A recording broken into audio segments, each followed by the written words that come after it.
ഇന്നത്തെ ദിവസം പേരൻസുമായിട്ട് സംസാരിക്കാൻ ഇടയായ ഒരു 4 കാര്യങ്ങൾ, അത് ഒരുപക്ഷെ എല്ലാ പേരൻസിനും പ്രയോജനം ചെയ്യുമെന്ന് ഞാൻ വിശ്വസിക്കുകയാണ്. അതുകൊണ്ട് മാത്രമല്ല, ഇത്തരം കാര്യങ്ങളൊക്കെ ചോദ്യങ്ങളായി വരുമ്പോഴാണ് അതിൻ്റെ ഒരു ഉത്തരത്തിലേക്ക് നമ്മൾ പലപ്പോഴും പോകാനായിട്ട് ശ്രമിക്കുന്നത്. തീർച്ചയായിട്ടും ഇത് എല്ലാ പേരൻസിനും ഗുണം ചെയ്യുമെന്ന് വിശ്വസിക്കുന്നു. പാരൻറ്റിങ്ങുമായി ബന്ധപ്പെട്ട ഇത്തരം വീഡിയോസൊക്കെ എല്ലാവർക്കും ഒന്ന് ഷെയർ ചെയ്ത് കൊടുക്കുകയും ഒക്കെ ചെയ്യേണ്ടതായിട്ടുണ്ട്. പലരും എന്നോട് ചോദിക്കുന്നൊരു ചോദ്യമുണ്ട്, ഈ വീഡിയോസൊക്കെ എന്തുകൊണ്ടാണ് അധികം പേര് കാണാത്തത്? പലപ്പോഴും നമ്മൾ കൂടുതൽ കാണാൻ ആഗ്രഹിക്കുന്നത് ഒളിച്ചോട്ടോ, ആത്മഹത്യയും, സിനിമാക്കാരുടെ പ്രശ്നങ്ങളോ അങ്ങനെയൊക്കെയുള്ള എന്തെങ്കിലും വിവാദങ്ങളൊക്കെയുള്ള കാര്യങ്ങളെയാണ് കൂടുതൽ കാണാൻ ആഗ്രഹിക്കുന്നത്. നേരെ മറിച്ച് ഒന്ന് കൺസ്ട്രക്റ്റീവായിട്ടുള്ള, മീനിങ് ഫുള്ളായിട്ടുള്ള, ജീവിതത്തെ കുറേ കൂടെ പരിപോഷിപ്പിക്കുന്നതായിട്ടുള്ള അറിവുകളും മറ്റും ഷെയർ ചെയ്യുന്ന വീഡിയോസൊന്നും അധികം നമുക്ക് താല്പര്യമില്ല.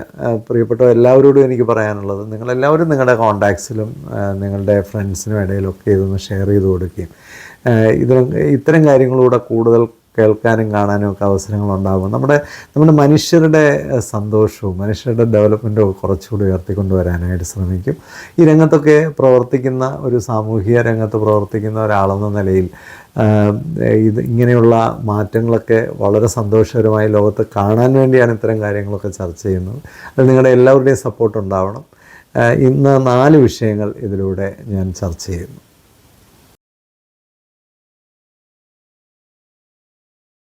ദേഷ്യമുള്ള കുട്ടികളെ ദേഷ്യം കൊണ്ട് നമ്മൾ കൈകാര്യം ചെയ്യാനിരുന്നാൽ വലിയ പ്രയോജനമൊന്നും ഉണ്ടാവില്ല. ദേഷ്യമുള്ള കുട്ടികൾ, അഡമൻ്റായിട്ടുള്ള കുട്ടികൾ, വാശിയുള്ള കുട്ടികൾ, അങ്ങനെയൊക്കെയുള്ള കുട്ടികളെ കൈകാര്യം ചെയ്യാൻ ഏറ്റവും പ്രധാനമായും മാതാപിതാക്കൾക്ക് വേണ്ടത് ക്ഷമയാണ്. ഇനിയും പേരൻറ്റിൽ ഒരാൾ ആ ക്ഷമയില്ലാത്ത ആളാണെങ്കിൽ കൂടുതൽ സമയം ക്ഷമയുള്ള ആൾ കൈകാര്യം ചെയ്യുന്നതായിരിക്കും ഇത്തരം കുട്ടികളെ മോഡിഫൈ ചെയ്യാനായിട്ട് വേണ്ടത്. ഇന്ന് ഒരു പേരൻറ്റുമായിട്ട് സംസാരിക്കുമ്പോൾ ദേഷ്യമുള്ള കുട്ടിയോട് അതിൻ്റെ ഇരട്ടി ദേഷ്യത്തിലാണ് റിയാക്ട് ചെയ്യുന്നത്. അങ്ങനെയുള്ള കുട്ടികളെ റിഫോം ചെയ്ത് കൊണ്ടുവരാനായിട്ട് വലിയ പ്രയാസമായിരിക്കും. അപ്പോൾ ദേഷ്യം കൊണ്ട് മാനേജ് ചെയ്യുക എന്ന് പറയുന്നത് ഒരു ശരിയായ കാര്യമല്ല. ഇനിയും ഈ പേരൻറ്റിന് ഇപ്പോഴും ദേഷ്യം ഉണ്ടായതിൻ്റെ ദേഷ്യം നിലനിൽക്കുന്നതിൻ്റെ കാര്യം അതിൻ്റെ അസ്വസ്ഥതകളോ അതിൻ്റെ പ്രശ്നങ്ങളോ എവിടെയാണെന്ന് കണ്ടുപിടിക്കാത്തതായിരിക്കും. പക്ഷേ കുട്ടിയിൽ നമുക്ക് റിഫോംസ് ഉണ്ടാക്കണമെങ്കിൽ കുട്ടിയുടെ ദേഷ്യത്തിൻ്റെ കാരണം എന്താണെന്ന് നമ്മൾ മനസ്സിലാക്കണം. അവിടെയൊക്കെ നമുക്ക് നല്ല ക്ഷമ ആവശ്യമാണ്, നല്ല മെച്യൂരിറ്റി ആവശ്യമാണ്. കുട്ടിയുടെ പ്രശ്നം എവിടെയാണ് അത് മനസ്സിലാക്കി അത് തിരുത്തി അതിനെ മോഡിഫൈ ചെയ്തൊക്കെ കൊണ്ടുവരിക. അതിനൊക്കെ നല്ല ഗൈഡൻസൊക്കെ എടുക്കണം. പേരൻസ് അറിവുള്ളവരോടൊക്കെ കാര്യങ്ങൾ ചോദിച്ച് മനസ്സിലാക്കിയാൽ വളരെ നന്നായിരിക്കും. കാരണം എന്തൊക്കെ കാര്യങ്ങളാണ് നമുക്ക് അത്തരം കുട്ടികളിൽ നമുക്ക് കൊണ്ടുവരാനായിട്ട് സാധിക്കുന്നത്. ചില കുട്ടികൾ ഒന്ന് ഡൈവേർട്ട് ചെയ്തൊക്കെ കൊണ്ടുപോയാൽ പെട്ടെന്ന് അതുമായിട്ടങ്ങ് ആ ദേഷ്യത്തിൽ നിന്ന് അങ്ങ് മാറുന്ന കുട്ടികളുണ്ട്.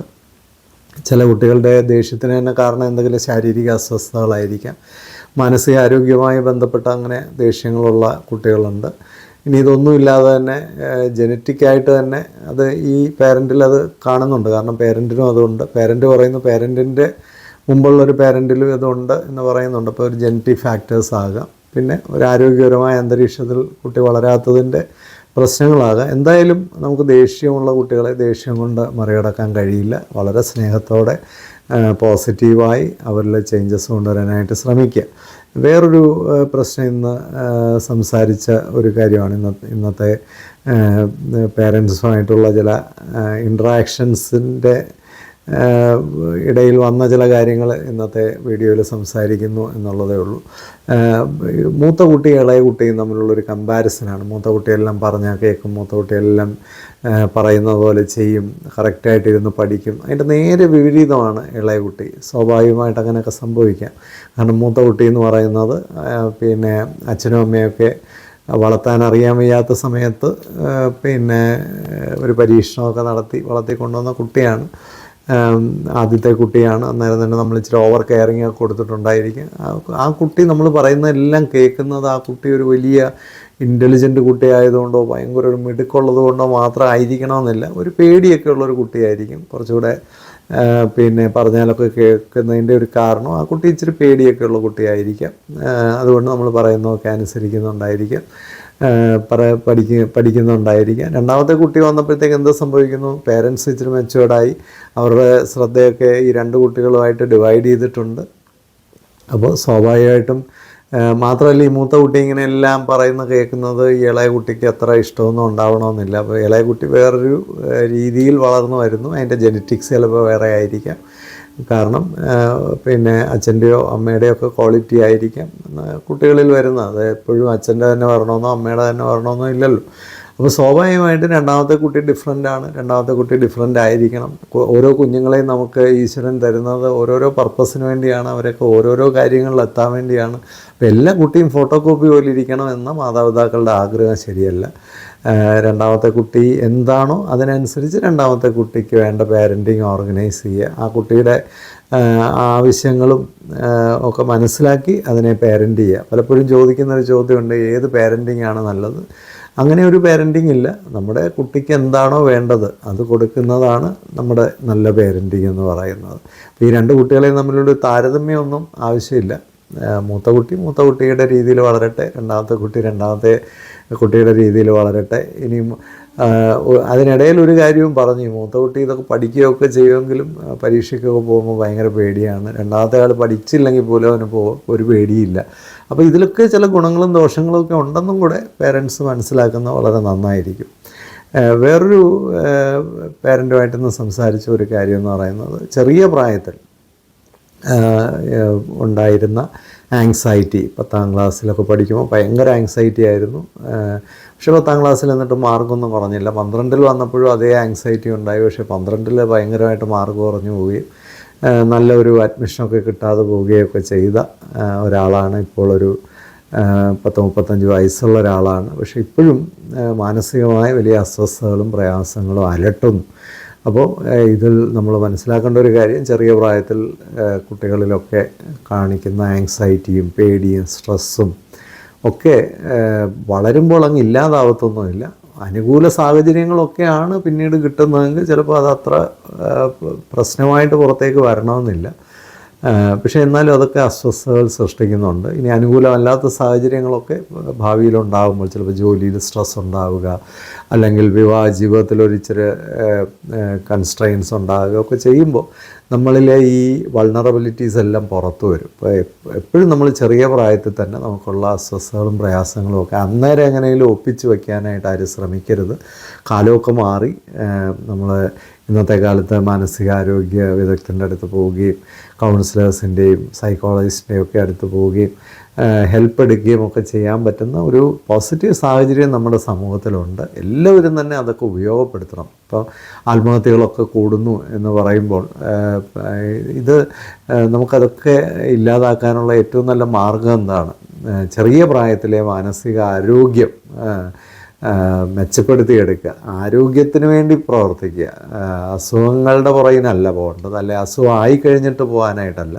നമുക്ക് ആരോഗ്യപരമായ ഒരു വളർച്ച, ആരോഗ്യപരമായ ഒരു ചെറുപ്പവും യുവത്വവും ഒക്കെ സൃഷ്ടിക്കാനായിട്ട് ശ്രമിക്കുന്നതിൽ പ്രധാന പങ്കാണ് മാനസികാരോഗ്യത്തിനും ഉള്ളത്. അത് പരിപോഷിപ്പിക്കാനായിട്ടുള്ള എല്ലാ ശ്രമങ്ങളും എല്ലാവരുടെയും ഭാഗത്തു നിന്നുണ്ടാകണം. സ്കൂളുകളിലും മറ്റുമൊക്കെ കൗൺസിലിങ്ങും ഗൈഡൻസും ഇങ്ങനെയൊക്കെയുള്ള കാര്യങ്ങളൊക്കെ നിരന്തരമായി നടത്തണം. ഇത്തരത്തിലുള്ളൊരു ലിറ്ററസി സമൂഹത്തിൽ കൂട്ടാനായിട്ട് നമുക്ക് ശ്രമിക്കേണ്ടതായിട്ടുണ്ട്. ഈ വേറൊരു പേരൻറ്റുമായിട്ടൊന്ന് സംസാരിച്ച ഒരു വിഷയം കൂടെ പറഞ്ഞു നിർത്താം. അത് പഠിക്കാൻ തീരെ താല്പര്യമില്ലാത്തൊരു കുട്ടിയാണ്. പക്ഷെ അവന് പുറത്തെല്ലാം വലിയ വിലയാണ്. കാരണം അവൻ പള്ളിയിലൊക്കെ എല്ലാവരുടെയും പെറ്റാണ്. കാരണം അവൻ എന്ത് കാര്യം പറഞ്ഞാലും ചെയ്യാനൊക്കെ മുമ്പിൽ നിൽക്കുന്ന നല്ല ലീഡർഷിപ്പ് ക്വാളിറ്റിയാണ്. സ്കൂളിൽ അവന് എല്ലാവർക്കും വലിയ ഇഷ്ടമാണ്. കാരണം അവന് നല്ല ഫ്രണ്ട്സൊക്കെ ഉണ്ട്, ടീച്ചേഴ്സിനെയൊക്കെ ഹെൽപ്പ് ചെയ്യുന്നു. എല്ലായിടത്തും അവന് നല്ല പോസിറ്റീവായിട്ടുള്ളൊരു വൈബുള്ള കുട്ടിയാണ്. അയൽക്കാർക്കൊക്കെ വലിയ പ്രിയപ്പെട്ടവനാണ്. പക്ഷെ വീട്ടിൽ മാത്രം അവനൊരു വിലയില്ല.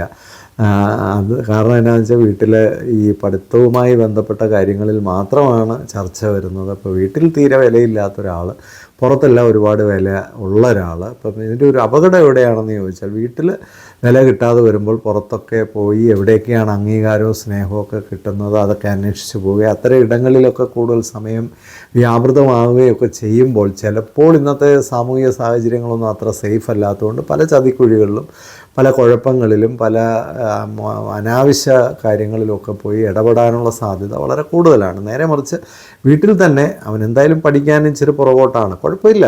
പഠിക്കാൻ കുറവുള്ളൊരു കുട്ടിയെ നമുക്ക് എങ്ങനെയാണ് മിടുക്കനാക്കാൻ കഴിയുന്നത്, അവൻ്റെ കഴിവുകൾ എവിടെയാണെന്ന് ശ്രദ്ധിക്കുക. അത് അക്കാഡമിക് ആയിട്ടുള്ള കഴിവുകളും ആയിരിക്കില്ല ആ കുട്ടിക്കുള്ളത്. ചിലപ്പോൾ സ്പോർട്സിലോ ആർട്സിലോ കൾച്ചറലായിട്ടുള്ള കാര്യങ്ങളോ ലീഡർഷിപ്പായിട്ടുള്ള കാര്യങ്ങളോ സാംസ്കാരികമായ കാര്യങ്ങളിൽ എവിടെയെങ്കിലുമൊക്കെ ഒരു കഴിവില്ലാത്ത ഒരു കുട്ടിയും ലോകത്തില്ല. അവൻ്റെ കഴിവ് എവിടെയാണെന്ന് മനസ്സിലാക്കി. ഞാൻ കുറച്ച് നേരം ആ പേരൻറ്റുമായിട്ട് സംസാരിച്ചപ്പോൾ മനസ്സിലായത് അവന് നല്ല ടെക്നിക്കൽ സ്കില്ലുണ്ട്. കാരണം പഠിച്ചില്ലെങ്കിൽ അവന് ടെക്നിക്കലായിട്ട് കാര്യങ്ങളൊക്കെ ചെയ്യാൻ നല്ല മിടുക്കാണ്. വീട്ടിൽ എന്ത് സാധനം റിപ്പയർ ചെയ്യാനും അവന് മിടുക്ക്. തീർച്ചയായിട്ടും അത്തരത്തിലുള്ളൊരു കോഴ്സൊക്കെ അവനെ പഠിപ്പിച്ച് ഇവിടെ ദുരഭിമാനമൊക്കെ മാറ്റി വയ്ക്കണം, ആവശ്യമില്ലാത്ത പൊങ്ങച്ചും ഒക്കെ മാറ്റി വെച്ചിട്ട് കുട്ടിക്ക് ഐഡിയലായിട്ടുള്ളൊരു കോഴ്സ് അതാണെങ്കിൽ അങ്ങനെ ഒരു കോഴ്സ് അവൻ പോട്ടെ. അവൻ അതിലൂടെ പഠിച്ച് മിടുക്കനായി അവൻ നല്ല നിലയിൽ നാളെ എത്തും. ഒരു സംശയമില്ല, ആരുടെയും മുമ്പിൽ അവൻ കൈ നീട്ടേണ്ടവരില്ല, എവിടെയും അവൻ കുറഞ്ഞു പോവില്ല. അപ്പോൾ അങ്ങനെയൊക്കെയുള്ള കുട്ടികളെ ആ രീതിയിൽ മിടുക്കരാക്കി വിടാനായിട്ട് ശ്രമിക്കുക. എനിക്കറിയാവുന്നൊരു കുട്ടിയുണ്ട്, അവൻ പഠിക്കാൻ തീരെ പ്രയാസം അനുഭവിച്ച ഒരാളാണ്. പക്ഷെ നന്നായിട്ട് കീബോർഡ് വായിക്കുന്ന ഒരു കുട്ടിയായിരുന്നു. പിന്നീട് ആ കീബോർഡിൻ്റെ ഒരു എക്സലൻസ് കൊണ്ട് തന്നെ ആ കുട്ടി ഒരു വലിയ മ്യൂസിക് ബാൻഡൊക്കെ തുടങ്ങി. അങ്ങനെ വളരെ നല്ല രീതിയിൽ അവൻ മുമ്പോട്ട് പോവുകയും ചെയ്തു. അപ്പം പിന്നെ വിദേശത്ത് ആ കുട്ടി അവസാനം വിദേശത്തുള്ള ഒരാൾ ഒരു വിദേശത്ത് പോയി സെറ്റിൽ ചെയ്യാൻ പറ്റുന്ന ഒരാളെ വിവാഹം കഴിക്കും. പിന്നെ വിദേശത്ത് ചെന്ന് ഇവിടത്തേക്കാളും വലിയ ഫോർച്യൂൺ ആ കുട്ടിക്ക് അവിടെ കിട്ടുകയും ചെയ്തു. കുട്ടിയല്ല ഇപ്പോൾ വലിയ ഒരാളാണ്. ഞാൻ പറഞ്ഞുകൊണ്ട് വന്നത് അങ്ങനെയൊക്കെയുള്ള ധാരാളം പോസിബിലിറ്റീസ് നമ്മുടെ കുഞ്ഞുങ്ങൾക്കൊക്കെ ഉണ്ട്. ഏതെങ്കിലും ഒരു കാര്യത്തിന് കൊള്ളില്ല എന്നുള്ളത് എന്നും പറഞ്ഞവരെ കൊള്ളാത്തവരും ആത്മവിശ്വാസം ഇല്ലാത്തവരും അഭിമാനം ഇല്ലാത്തവരും ആക്കാതെ അവരെ എന്തിന് കൊള്ളാം എന്നുള്ളത് നിരന്തരമായി പറഞ്ഞാൽ അത് മനസ്സിലാക്കി കൊടുത്താൽ ആ രീതിയിൽ പ്രോത്സാഹിപ്പിച്ചാൽ അവർ സമൂഹത്തിനും അവർക്കും കുടുംബത്തിനും എല്ലാവർക്കും ഗുണമുള്ള ആൾക്കാരായി മാറും.